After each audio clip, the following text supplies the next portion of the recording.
இந்த செய்தியை வழங்குபவர்கள் Ravi colours. Kurti, tops, cotton pant, leggings, shawl, kids wears மற்றும் நைட்டிகள், பெண்கள் மற்றும் ஆண்களின் உள்ளாடைகளுக்கு என்றே ஒரு பிரத்யேக showroom. Ravi colours, Raja theatre signal அருகில், நேரு வீதி, புதுச்சேரி. வணக்கம். முக்கிய செய்திகள். அரசு பள்ளிகளில் ஆசிரியர், விரிவுரையாளர் பணியிடங்கள் விரைவில் நிரப்பப்படும். அமைச்சர் நமச்சிவாயம் தகவல். சுதந்திர தின விழாவையொட்டி நடைபெற்ற அணிவகுப்பு இறுதி ஒத்திகை நிகழ்ச்சி. காவல்துறை மற்றும் பள்ளி மாணவ மாணவிகள் பங்கேற்பு. அரசு மருத்துவமனைகளில் பணிபுரிய நிபுணர்கள் முன் வருவதில்லை. முதலமைச்சர் ரங்கசாமி வேதனை. பாகூர் பகுதியில் இலவச மனைப்பட்டா வழங்க வலியுறுத்தல். பொதுமக்கள் மாவட்ட ஆட்சியர் அலுவலகத்தில் குடியேறும் போராட்டத்தில் ஈடுபட்டதால் பரபரப்பு. இனி விரிவான செய்திகள். புதுச்சேரியில் தடை ஆணையை விலக்கி அரசு பள்ளி ஆசிரியர்கள் மற்றும் விரிவுரையாளர் பணியிடங்களை விரைவில் நிரப்பப்படும் என அமைச்சர் நமச்சிவாயம் தெரிவித்துள்ளார். புதுச்சேரி சட்டசபை பட்ஜெட் கூட்டத்தொடர் 10வது நாளில் கேள்வி நேரத்தின் போது காரசாரமான விவாதம் நடைபெற்றது. அப்போது திருநள்ளாறு, தேனூரில் உள்ள மேல்நிலைப்பள்ளி, பெண்கள் மேல்நிலைப் பள்ளிகளுக்கு நிரந்தர துணை முதல்வர் பதவி காலியாக உள்ளது. இது எப்போது நிரப்பப்படும்? சிபிஎஸ்இ பாடத்திட்டத்தில் பணிக்கல்வி யாரால் எடுக்கப்படுகிறது என்று சுயேட்சை சட்டமன்ற உறுப்பினர் PR சிவா கேள்வி எழுப்பினார். அதற்கு பதிலளித்து பேசிய அமைச்சர் நமச்சிவாயம், காலியாக உள்ள துணை முதல்வர் பதவிகளை பதவி உயர்வு மூலம் நிரப்ப நடவடிக்கை எடுக்கப்பட்டுள்ளது. அரசு பள்ளிகளில் உள்ள நுண்கலை ஆசிரியர்கள் பணிக்கல்வி பாடத்தை கையாள்வார்கள். பணிக்கல்வி பாடத்திட்டம் குறித்து சிபிஎஸ்இ தெளிவான வழிமுறைகளை வழங்கியுள்ளது என்று தெரிவித்தார். தொடர்ந்து திமுக சட்டமன்ற உறுப்பினர் நாஜிம், காரைக்காலில் பள்ளிகளில் காலி பணியிடம் அதிகமாக உள்ளதால் மாணவர்கள் பாதிக்கப்படுகிறார்கள் என்று கேள்வி எழுப்பினார். அதற்கு பதிலளித்து பேசிய அமைச்சர் நமச்சிவாயம், காலி பணியிடங்களை நிரப்ப நீதிமன்றத்தில் உள்ள வழக்குகள் தடையாக உள்ளது என்றும், இதனால்தான் பள்ளி துணை முதல்வர் கிரேட் 1 பதவி 15 ஆண்டாக நிரப்ப முடியவில்லை என்றும், சமீபத்தில் என்ன வழக்கு என ஆராய்ந்த போது கோர்ட்டில் நம்பர் தான் உள்ளது என்று தெரிவித்தார். இதை காரணம் காட்டியே பணி நியமனத்தை தடுத்துவிட்டனர் என்றும், தற்போது அரசு வக்கீலிடம் சட்ட ஆலோசனை பெற்றுள்ளதாக தெரிவித்தார். வழக்குகளை முடிக்க உயர்நீதிமன்றம் வரை செல்ல வேண்டிய நிலை உள்ளது என்று தெரிவித்தார். தொடக்கப்பள்ளி ஆசிரியர் 147, பயிற்சி பெற்ற பட்டதாரி ஆசிரியர்கள் 333, விரிவுரையாளர் 67 பணியிடங்களை நிரப்பவும் நடவடிக்கை எடுக்கப்பட்டுள்ளதாகவும், சுப்ரீம் கோர்ட் ஆணை கிடைத்த ஒரு மாதத்தில் ஆசிரியர் பணியிடங்கள் நிரப்ப நடவடிக்கை எடுக்கப்படும் என்று தெரிவித்துள்ளார். தொடர்ந்து புதுச்சேரி காவல்துறை மானிய கோரிக்கையின் மீதான விவாதத்தின் போது பேசிய அவர், புதுச்சேரி மாநில மக்களின் அமைதி மற்றும் பாதுகாப்பை உறுதி செய்வதற்காக புதுச்சேரி காவல்துறை சிறப்பாக பணியாற்றி வருகிறது. சட்டம் மற்றும் ஒழுங்கு கட்டுக்குள் உள்ளதால் குற்ற சம்பவங்கள் குறைந்துள்ளது என்று தெரிவித்தார். மேலும் காவல்துறையில் 635 காவலர்கள் நேரடி தேர்வு மூலம் தேர்வு செய்யப்பட்டுள்ளனர். 85 ஊர்காவல் படையினருக்கு காவலர்களாக பதவி உயர்வு வழங்கப்பட்டது. 500 ஊர்காவல் படையினர் நேரடி தேர்வு மூலம் தேர்வு செய்யப்பட்டுள்ளதாக தெரிவித்தார். மேலும் புதுச்சேரி காவல்துறையில் காலியாக உள்ள 265 பணியிடங்களை நிரப்ப நடவடிக்கை எடுக்கப்பட்டு வருவதாக தெரிவித்த அமைச்சர் நமச்சிவாயம், புதுச்சேரி கரிக்கலாம்பாக்கத்தில் புதிதாக புறக்காவல் நிலையம் அமைக்கவும், போக்குவரத்து நெரிசலை சீர்படுத்தும் விதமாக 19 இடங்களில் போக்குவரத்து சிக்னல்கள் அமைக்கவும் நடவடிக்கைகள் மேற்கொள்ளப்பட்டு வருவதாகவும் அவர் தெரிவித்துள்ளார். புதுச்சேரியில் சுதந்திர தின விழாவையொட்டி கடற்கரை சாலையில் காவல்துறை மற்றும் பள்ளி மாணவ மாணவிகளின் அணிவகுப்பு இறுதி ஒத்திகை நிகழ்ச்சி நடைபெற்றது. புதுச்சேரியில் வருகிற 15ஆம் தேதி அரசு சார்பில் சுதந்திர தின விழா கடற்கரை சாலையில் கொண்டாடப்பட உள்ளது. மேலும் அன்றைய தினம் முதலமைச்சர் ரங்கசாமி தேசிய கொடி ஏற்றி வைத்து காவல்துறையினர் உள்ளிட்ட பல்வேறு படைப்பிரிவின் அணிவகுப்பு மரியாதையை ஏற்றுக்கொள்ள உள்ளார். இந்நிலையில் சுதந்திர தின விழாவை முன்னிட்டு இறுதி அணிவகுப்பு ஒத்திகை நிகழ்ச்சி கடற்கரை சாலையில் நடைபெற்றது.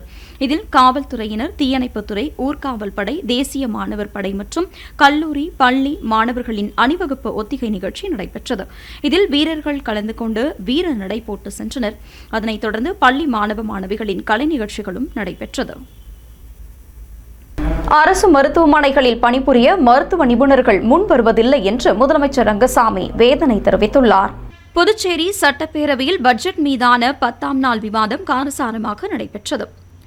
கேள்வி நேரத்தின் போது நடந்த விவாதத்தில் பாரதிய ஜனதா கட்சி சட்டமன்ற உறுப்பினர் அசோக் பாபு, அரசு பொது மருத்துவமனையில் உடல் பருமனை குறைப்பதற்கு தனி பிரிவு ஏற்படுத்தி சிகிச்சை வழங்கும் திட்டம் அரசிடம் உள்ளதா என்றும், கல்லீரல் தொடர்பான சிகிச்சை அளிக்க தனிப்பிரிவு ஏற்படுத்தும் எண்ணம் அரசுக்கு உண்டா என்றும் கேள்வி எழுப்பினார்.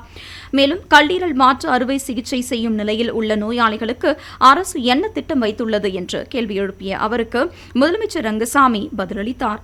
அவரது பதிலில், உடல் பருமனை குறைக்கவும் கல்லீரல் சிகிச்சைக்கும் அரசு பொது மருத்துவமனையில் தனி பிரிவு உருவாக்கும் திட்டம் இல்லை என்றும் கல்லீரல் மாற்று அறுவை சிகிச்சை தேவைப்படும் நோயாளிகள் உயர் நிறுவனங்களுக்கு பரிந்துரைக்கப்படுவதாக தெரிவித்தார். தொடர்ந்து கேள்வி எழுப்பிய சட்டமன்ற உறுப்பினர் அசோக் பாபு, கடந்த ஆண்டு புதுவையை சேர்ந்த ஒரு இளைஞர் உடல் பருமன் சிகிச்சைக்காக சென்னை சென்ற நிலையில் அவர் பரிதாபமாக உயிரிழந்தார். இதுபோன்ற நிலை உள்ளதால் அரசு மருத்துவமனையில் தனிப்பிரிவை உருவாக்க வேண்டும் என்று விவாதித்தார். அதற்கு பதிலளித்து பேசிய முதலமைச்சர் ரங்கசாமி, அறுவை சிகிச்சை மருத்துவர்கள் உடல் பருமனை குறைக்க அரசு மருத்துவமனையில் சிகிச்சை அளிக்கின்றனர். மருத்துவ நிபுணர்கள் அரசு மருத்துவமனையில் பணியாற்ற முன் வருவதில்லை என்றும், ஏனெனில் அவர்கள் அறுவை சிகிச்சைக்காகவே பல லட்சம் ரூபாய் ஊதியம் பெறுகின்றனர் என்று தெரிவித்துள்ளார். புதுச்சேரி பாகூர் பகுதியில் இலவச மனைப்பட்டா வழங்க வலியுறுத்தி பாய், தலையணை, அடுப்பு உள்ளிட்ட பொருட்களுடன் கிராம மக்கள் மாவட்ட ஆட்சியர் அலுவலகத்தில் குடியேறும் போராட்டத்தில் ஈடுபட்டதால் பரபரப்பு ஏற்பட்டது. புதுச்சேரி பாகூர் கொம்யூன் பஞ்சாயத்திற்குட்பட்ட பகுதிகளில் வசிக்கும் ஆதி திராவிட வகுப்பை சேர்ந்த சுமார் 500க்கும் மேற்பட்ட குடும்பங்கள் இலவச மனைப்பட்டா வழங்க வேண்டும் என வலியுறுத்தி கடந்த 20 ஆண்டுகளுக்கும் மேலாக போராடி வருகின்றனர். ஆனால் அரசு பொதுமக்களின் கோரிக்கைக்கு செவி சாய்க்காததால் மார்க்சிஸ்ட் கம்யூனிஸ்ட் கட்சி மாநில செயலாளர் ராஜாங்கம் தலைமையில் பாக்குமுடையான்பட்டு கொக்கு பார்க் 4 மணி சந்திப்பில் இருந்து பேரணியாக புறப்பட்டனர். பேரணியானது ராஜீவ்காந்தி சிக்னல் வழியே சென்று வழுதாவூர் சாலையில் உள்ள மாவட்ட ஆட்சியர் அலுவலகத்தில் குடியேறும் போராட்டம் நடத்தினர். இந்த போராட்டத்தில் ஈடுபட்ட மக்கள் பாய், தலையணை, சமையல் பாத்திரங்கள், அடுப்பு உள்ளிட்ட பொருட்களுடன் போராட்டம் நடத்தி கண்டன கோஷங்களை எழுப்பினர். பாகூர் பகுதியில் உள்ள ஆதி திராவிடர் வகுப்புகளை சேர்ந்த சுமார் 300க்கும் மேற்பட்டோர் இந்த போராட்டத்தில் கலந்து கொண்டு தங்களது கோரிக்கைகளை வலியுறுத்தி கோஷமிட்டனர். இதுகுறித்து போராட்டத்தில் ஈடுபட்ட பொதுமக்கள் பேசியதாவது, பாகூர் பகுதியில் உள்ள ஆதி திராவிடர் மக்களுக்கு இலவச மனைப்பட்டா கேட்டு கடந்த 20 ஆண்டுகளுக்கு மேலாக போராடி வருவதாகவும், ஆனால் அரசு தங்களின் கோரிக்கை மீது செவிசாய்க்கவில்லை என்று குற்றம் சாட்டினர். மேலும் ஒரு சிலருக்கு பட்டா மட்டுமே வழங்கப்பட்டுள்ளது, ஆனால் அதற்கான இடம் எங்கே இருக்கிறது என்று கூட தெரியவில்லை என்று குற்றம் சாட்டிய அவர்கள் உடனடியாக அனைத்து மக்களுக்கும் இலவச மனைப்பட்டா வழங்க வேண்டும் எனவும் வலியுறுத்தியுள்ளனர். புதுச்சேரி மாநிலத்தில் தேவைக்கு அதிகமாக IAS அதிகாரிகள் இருந்தும் எந்த பணிகளும் நடைபெறவில்லை என்ற குற்றச்சாட்டை முன்வைத்து சட்டசபை கேள்வி நேரத்தின் போது காரசாரமான விவாதம் நடைபெற்றது. புதுச்சேரி சட்டப்பேரவையில் பட்ஜெட் மீதான காரசார விவாதம் நடைபெற்றது. அப்போது புதுவை மாநிலத்துக்கு தனியாக பணியாளர் தேர்வாணையம் அமைக்க அரசு எடுத்த நடவடிக்கை என்ன, தேவைக்கு அதிகமான அளவில் IAS, IPS அதிகாரிகள் புதுவையில் நியமிக்கப்பட்டது குறித்து அரசு சார்பில் மத்திய அரசில் ஆட்சேபனை தெரிவிக்கப்பட்டதா என்று எதிர்க்கட்சித் தலைவர் சிவா கேள்வி எழுப்பினார். மேலும் புதுவைக்கு வரும் IAS அதிகாரிகள் வேலையை செய்வதில்லை என்றும், அப்பாயின்மெண்ட் வாங்கி பார்க்க முயன்றாலும் முடியவில்லை, பல அதிகாரிகள் அலுவலகத்தில் இருப்பதில்லை என்றும், ஒரு அதிகாரி 1 மாதம் விடுப்பு எடுத்து வெளிநாடு செல்கிறார், அதிகாரிகள் சுற்றுலா வருவது போல புதுவைக்கு வருகின்றனர், 4-5 அதிகாரிகளை தவிர மற்ற எந்த அதிகாரியும் வேலை பார்ப்பதில்லை என்றும், IAS அதிகாரிகளின் ராஜ்யம்தான் புதுச்சேரியில் நடக்கிறது என்று எதிர்க்கட்சித் தலைவர் சிவா குற்றம் சாட்டினார். தொடர்ந்து காங்கிரஸ் சட்டமன்ற உறுப்பினர் வைத்தியநாதன், எந்த அதிகாரியும் வேலை செய்வதில்லை என்றும், 15 லட்சம் மக்கள் தொகை கொண்ட ஊருக்கு 26 IAS அதிகாரிகள் எதற்கு என்று கேள்வி எழுப்பினார். திமுக சட்டமன்ற உறுப்பினர் ராஜிம், தமிழகத்தின் ஒரு மாவட்டம்தான் புதுவை மாநிலம், அங்கு ஒரு IAS அதிகாரி அனைத்து பணிகளையும் செய்கிறார், ஆனால் புதுவையில் தேவைக்கு அதிகமான IAS அதிகாரிகள் இருந்தும் எந்த பணியும் நடப்பதில்லை, மக்களுக்காக பணி செய்ய வந்துள்ளோம் என்ற எண்ணமே அவர்களுக்கு இல்லை என்றும், தலைமை செயலர் என்ற பதவியை ராஜபாட் ரங்கத்துறை என மாற்றிவிடுங்கள் என்று குற்றம் சாட்டினார். கேள்வி நேரத்தின் போது பதிலளித்த முதலமைச்சர் ரங்கசாமி, புதுவை யூனியன் பிரதேசமாக இருப்பதால் தனியாக பணியாளர் தேர்வாணையம் அமைக்க முடியாது என்றும், இருப்பினும் குரூப் B, C தேர்வுகளுக்கு நேரடி நியமனம் செய்ய ஏதுவாக பணியாளர் தேர்வு வாரியம் அமைக்க மத்திய அரசிடம் ஒப்புதல் கோரப்பட்டுள்ளது என்று தெரிவித்தார். மேலும் புதுச்சேரியில் 26 IAS அதிகாரிகளும் 9 IPS அதிகாரிகளும் பணிபுரிகின்றனர். IAS, IPS அதிகாரிகள் நிர்ணயிக்கப்பட்ட அளவுக்கு உட்பட்டே நியமிக்கப்படுகின்றனர். எனவே ஆட்சேபனை தெரிவிக்க வேண்டிய இல்லை என்று அவர் தெரிவித்துள்ளார். நகராட்சி மற்றும் கொம்யூன் பஞ்சாயத்து ஊழியர்களுக்கு புதுச்சேரி அரசே நேரடியாக ஊதியம் வழங்க வேண்டும் என்பன உள்ளிட்ட 12 அம்ச கோரிக்கைகளை வலியுறுத்தி நகராட்சி ஊழியர்கள் காத்திருப்பு போராட்டத்தில் ஈடுபட்டனர். நகராட்சி மற்றும் கொம்யூன் பஞ்சாயத்து ஊழியர்களுக்கு ஊதியம் மற்றும் பென்ஷன்களை புதுச்சேரி அரசே நேரடியாக வழங்கிட வேண்டும். 2016 ஆண்டு அமல்படுத்திய 7வது ஊதிய குழுவின் நிலுவைத் தொகையை வழங்கிட வேண்டும். ஓய்வு பெற்ற ஊழியர்களுக்கு வழங்கப்பட வேண்டிய பணி கொடைகள் உடனடியாக வழங்க வேண்டும் என்பன உள்ளிட்ட பல்வேறு கோரிக்கைகளை வலியுறுத்தி புதுச்சேரி நகராட்சி மற்றும் கொம்யூன் பஞ்சாயத்து ஊழியர்களின் கூட்டு போராட்டக் குழு சார்பில் காத்திருப்பு போராட்டம் சட்டமன்றம் அருகே நடைபெற்றது.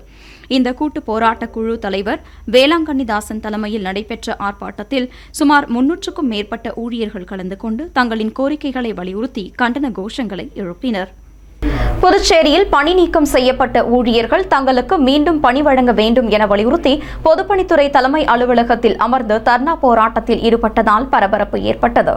புதுச்சேரியில் கடந்த 2015 ஆண்டு பொதுப்பணித்துறையில் 2648 பேர் வவுச்சர் ஊழியர்களாக பணி நியமனம் செய்யப்பட்டனர். அதன் பிறகு 2016 ஆண்டு தேர்தல் நடத்தை விதிமுறைகளை காரணம் காட்டி தேர்தல் துறையால் 2648 பேர் பணி நீக்கம் செய்யப்பட்டனர்.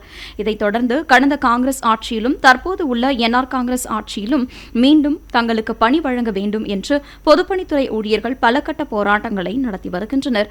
இந்நிலையில் கடந்த ஆண்டு பட்ஜெட் கூட்டத்தொடரில் தேர்தல் துறையால் பணி நீக்கம் செய்யப்பட்ட 2648 ஊழியர்கள் மீண்டும் பொதுப்பணித்துறையில் பணிக்கு அமர்த்தப்படுவார்கள் என்று முதலமைச்சர் ரங்கசாமி சட்டசபையில் அறிவித்திருந்தார். ஆனால் இதுவரை அவர்கள் பணி அமர்த்தப்படவில்லை. இந்நிலையில் பொதுப்பணித்துறை தலைமை அலுவலகத்தில் ஊழியர் சங்க தலைவர் ரவிச்சந்திரன் தலைமையில் ஒன்று திரண்ட ஊழியர்கள் முதலமைச்சர் ஆணையிட்டு ஓராண்டு ஆகியும் இதுவரை பணி வழங்காததை கண்டித்தும் உடனடியாக தங்களுக்கு பணி வழங்க வேண்டும் என்று வலியுறுத்தியும் பொதுப்பணித்துறை தலைமை அலுவலகத்தில் அமர்ந்து தர்ணா போராட்டத்தில் ஈடுபட்டனர். இதையடுத்து ஊழியர்களிடம் பேச்சுவார்த்தை நடத்திய அதிகாரிகள் 2 தினங்களுக்குள் ஊழியர்களின் பிரச்சினைகளுக்கு முடிவு காணப்படும் என்று உறுதியளித்ததன் பேரில் அவர்கள் போராட்டத்தை கைவிட்டு சென்றனர். இதனால் பொதுப்பணித்துறை அலுவலகம் முன்பு சிறிது நேரம் பரபரப்பு நிலவியது. போராட்டத்தில் சங்க நிர்வாகிகள் குமரகுரு, ரமேஷ், சந்திரன் உள்ளிட்ட 100க்கும் மேற்பட்டோர் கலந்து கொண்டனர். புதுச்சேரியில் புலம்பெயர்ந்த ஆதிதிராவிடர்களுக்கான உரிமைகளும் சலுகைகளும் மறுக்கப்படுவதாக தெரிவித்து காங்கிரஸ் கட்சியின் ஆதிதிராவிடர் பிரிவு நிர்வாகிகள் சார்பில் ஆலோசனைக் கூட்டம் நடைபெற்றது. புதுச்சேரியில் புலம்பெயர்ந்த ஆதிதிராவிடர்களுக்கான உரிமைகளும் சலுகைகளும் மறுக்கப்பட்டு வரும் நிலையில் இது சம்பந்தமாக காங்கிரஸ் கட்சியின் ஆதிதிராவிடர் பிரிவு நிர்வாகிகள் ஆலோசனைக் கூட்டம் காங்கிரஸ் அலுவலகத்தில் நடைபெற்றது. கூட்டத்திற்கு பிரிவு மாநில தலைவர் ஜெயபால், மாநில ஒருங்கிணைப்பாளர் சத்யசீலன் ஆகியோர் தலைமை தாங்கினர். சிறப்பு அழைப்பாளராக முன்னாள் அமைச்சர் கந்தசாமி, செயல் தலைவர் நீல கங்காதரன் மற்றும் மாநில தலைவர்கள் பஞ்சகாந்தி, மோகன்தாஸ், இளையராஜா, செந்தில் அனுஷியா மற்றும் ஆதிதிராவிடர் பிரிவு துணைத் தலைவர்கள், மாநில மாவட்ட தொகுதி பொறுப்பாளர்கள் பலரும் கலந்து கொண்டனர். இந்த ஆலோசனைக் கூட்டத்தில் புதுச்சேரியில் புலம்பெயர்ந்த ஆதிதிராவிடர்களுக்கான உரிமைகளும் சலுகைகளும் மறுக்கப்பட்டு வருகிறது. பூர்வீகம் மற்றும் புலம்பெயர்ந்தவர்கள் என்ற வகையில் நலத்திட்ட உதவிகள் வழங்கப்படுவதால் புலம்பெயர்ந்த ஆதிதிராவிடர் மக்கள் கடுமையாக பாதிக்கப்பட்டு வருவதாக தெரிவிக்கப்பட்டது. மேலும் இது சம்பந்தமான வழக்குகள் நீதிமன்றத்தில் இருந்தாலும் அவர்களின் நலம் கருதி முதலமைச்சர் ரங்கசாமியை சந்தித்து மனு அளித்து அவர்களுக்கு தேவையான அவர்களது உரிமையை பெற்றுக் கொடுக்க வேண்டும் என்று இந்த கூட்டத்தில் முடிவு செய்யப்பட்டுள்ளது. இனி வருவது புதுவையில் இன்றைய தங்கம் மற்றும் வெள்ளி விலை நிலவரம். இன்றைய தங்கம் வெள்ளி விலை விவரம். புதுவையில் இன்றைய தங்கம் வெள்ளி விலை விவரம் வழங்குபவர்கள் முத்து கோல்ட் ஹவுஸ், பாண்டிச்சேரி. தங்கம் 1 கிராம் 6565 ரூபாய். இன்றைய தங்கம் வெள்ளி விலை விவரம். வெள்ளி 10 கிராம் 855 ரூபாய். இத்துடன் ஏஎம்என் செய்திகள் நிறைவடைந்தன. வணக்கம். புதுச்சேரி உங்கள் ஏஎம்என் டிவி செய்திகளை யூடியூபில் உடனுக்குடன் காண ஏஎம்என் டிவி பாண்டிச்சேரி சேனலை சப்ஸ்கிரைப் செய்யுங்கள். பெல் பட்டனை மறக்காமல் கிளிக் செய்யுங்கள்.